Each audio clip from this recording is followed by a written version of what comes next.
Hello my dear lucky friends, welcome to my channel. ఈరోజు మనం డిఎస్సికి సంబంధించి కొన్ని ఇంపార్టెంట్ బిట్స్ చూద్దాం. ప్రపంచ వాతావరణ ఆరోగ్య దినోత్సవాన్ని ఎప్పుడు జరుపుకుంటారు? సెప్టెంబర్ 26. ప్రపంచ వాతావరణ దినోత్సవాన్ని ఎప్పుడు జరుపుకుంటారు? మార్చ్ 23. ప్రపంచ పర్యావరణ దినోత్సవాన్ని ఎప్పుడు జరుపుకుంటారు? జూన్ 5వ తేదీ.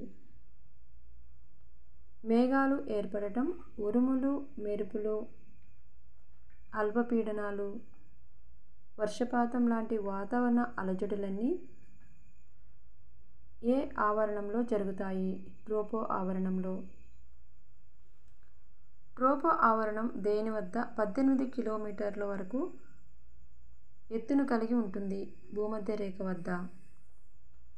దేశంలోని తొలిసారిగా ఏనుగుల కోసం ప్రత్యేకంగా ఆసుపత్రిని ఎక్కడ నిర్మించారు? మధుర, చెర్మురా గ్రామంలో. అంతర్జాతీయ నీటి దినోత్సవాన్ని ఎప్పుడు జరుపుకుంటారు? మార్చ్ 22. భారతదేశంలోని ఏ ప్రాంతాన్ని పర్యావరణ పరంగా ఉష్ణ ప్రాంతంగా పిలుస్తారు? పశ్చిమ కనుమలు. Thank you for watching.